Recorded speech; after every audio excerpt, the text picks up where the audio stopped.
Hello everyone, welcome to week 2 of Introduction to Forensics. Let's get started. So first thing I'm going to go over is chapter 1. Let's talk about that. So a couple of important points in here. I think there's a lot of history, there's a lot of just basic information. One of the topics that I want to bring up is, we'll get more into it later on, is courtroom testimony. And one of the things that comes up in courtroom testimony is history, and it doesn't seem like it might be applicable, but it actually is. So learn a bit about the history. You don't have to know everything. I'm not going to quiz you on all of the history, but I just want you to be aware of it. There's a couple of points in here in particular. Number one, Locard's Law. That's an interesting one because what it basically says is that when you go somewhere, you leave something behind, and when you're wherever you are, you take something away. That's where we find our trace evidence. So it's really, really interesting, and it's really true. You'll find it all the time. The other thing is just what about forensic science really means. And so the definition in the book, I'm going to read off this here. The application of science to conflict resolution in a legal environment. That's on page 1. So you want to know these basic definitions, know a few things. Once we get into the fingerprints, I know anytime I've testified in court regarding fingerprints, they'll ask about some of the history and how that was developed. So very important aspects of things to know, especially when it comes to courtroom testimony. In the next step on the arrival outline talks about dispatch and arrival time period. A few things to note here. The dispatchers, they're very, very good. They do the best with what they can based on the information they receive, and sometimes that can be really, really difficult. So they try to get as much information as they can to you, but it's not necessarily a complete picture based on people being injured, people being panicked, afraid, all kinds of things. There's reasons why they can't get all the information. So just have an open mind when you arrive on scene, and hopefully they've gathered as much as they could. Supervisors, what they're going to do is hopefully assist you. That's the best thing that can possibly happen, is that they're there to assist you. They'll get you what you need, they'll get you more people, they'll allow you to continue as much processing time as you need. That's very, very important. There are more parts of chapter 1, and I hope you've read the chapter, but that's the important points I'm going to just discuss in this video. Next, let's move on to arrival and control of crime scenes. So this is the big one here, getting started. So I'll read what it says here. Problems crime scene investigators encounter. There are a variety of things that affect how you do your job as crime scene investigators. There never seems to be the perfect scene to process that hasn't been affected by some element that has not been under your control.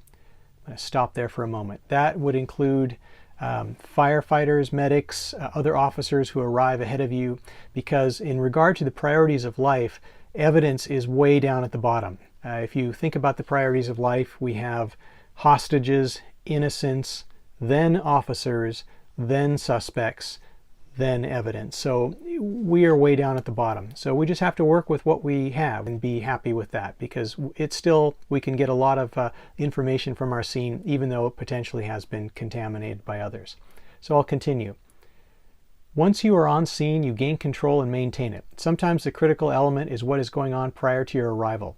Common things that you face are, and so this is the part in my notes here, I'll keep going.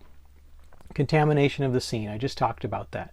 So say a crime occurs inside of a residence and someone is injured. Well, the priority is to take care of those injured people.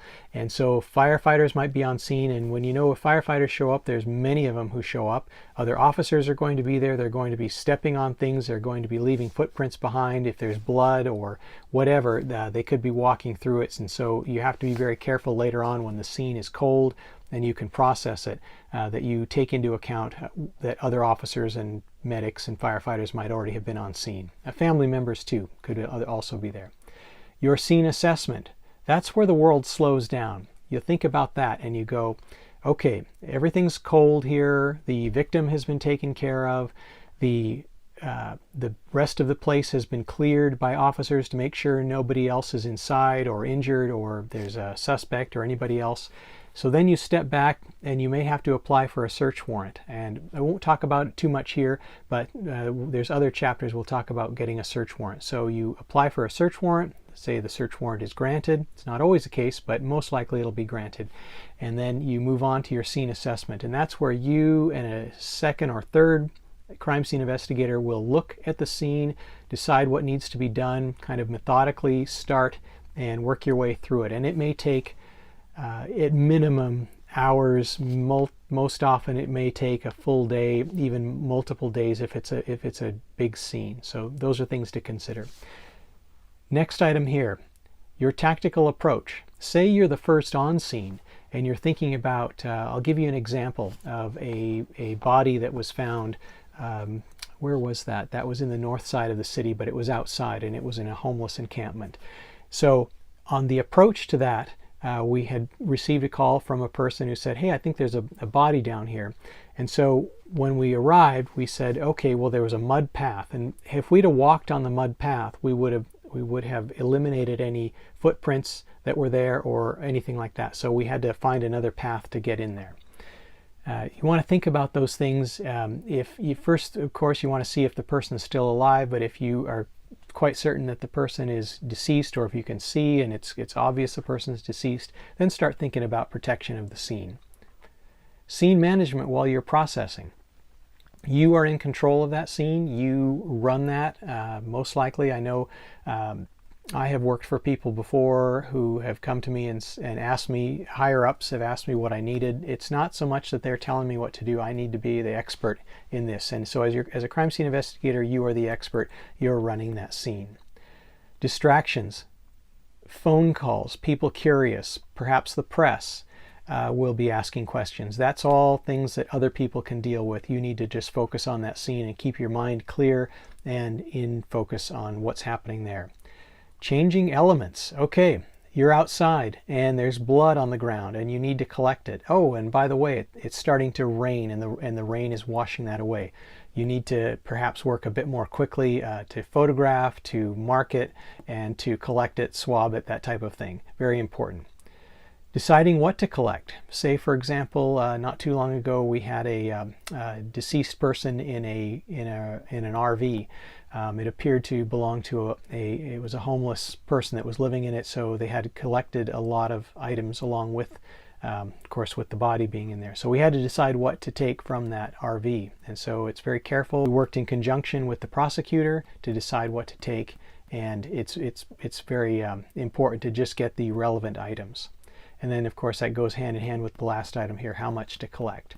So how much to collect? You could collect everything you think would be relevant. You can minimize some of it. If it's a crime with a weapon involved, you might only be looking for that weapon. Say it's a rifle.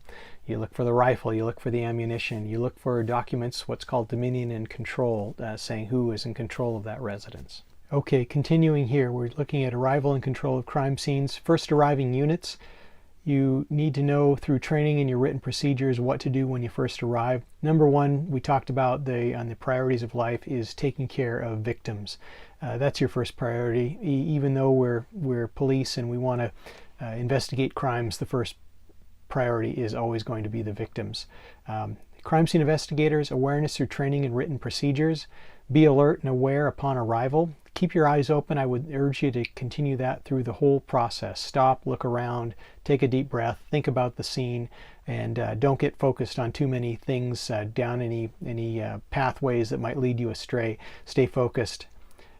Crime scene investigators, and also in regard to this, is who is there, what role are they playing, where are they, is the scene in jeopardy? So what that basically means is know who's on scene, know why they're there. If there's anybody extra, and that might be administrators or other people higher up the chain at the police department who don't need to be there, you need to ask them to leave because they could potentially contaminate the crime scene. Okay, next up is cross-contamination issues. Investigators at the scene, then later contacting a suspect. That's a bad thing. You want to be separate. You want to make sure that you have someone else perhaps contact the suspect, and you don't want to be that person that goes there and does both, because that would be a great opportunity for cross-contamination. It's also known as the OJ effect. So that happened a lot down there. That was a major crime scene. Everyone was watching what was going on, and it wasn't handled all that well. Too many transfers in that regard. Investigators in gathering items without proper bagging and sealing. You've got to keep track of your items. You've got to have them sealed in evidence tape. You've got to document who's doing the collecting and the time it was collected, all those types of things. Haste to immediately pick up valuable evidence and remove it from the scene. I can think of times when someone's tried to be helpful and has found something of evidentiary value, and they pick it up and they'll take it over to where I was, and It's like, oh, thanks. Maybe you could have appreciate the thought, but it would have been helpful if you would allowed me to photograph it in place. So if that happens, then you have to document that that's what happened, and you can later photograph it, but you have to be able to say that someone else had picked it up and brought it to where you were. You don't want to put it back and then pretend like it didn't happen. That's what you don't want to do. Combining items in containers to minimize work and handling. Everything's packaged separately. Clothing is packaged separately. Any type of other evidence. Don't gather it all together, because once it's gathered together, you can't say that, you can't separate it out later and say that there was no cross-contamination. It's addressing the possibility of contamination. Interviews of persons involved or present. Where were you when this occurred? Where did you go after this incident? Did you go through the scene? That's all really important. Ask the good questions and document, document, document. If something comes up that makes it look like you didn't handle something correctly, make sure you document it. If someone does something like I just mentioned a moment ago, you want to document that. You don't try to hide anything. It'll all come out. We're humans. We're not perfect. We do our very best. But if we try to hide something, then it'll look really, really bad. Does evidence look out of place? Are you able to conclusively establish a transfer? So if you're looking at things and things just don't look right, that's important to document.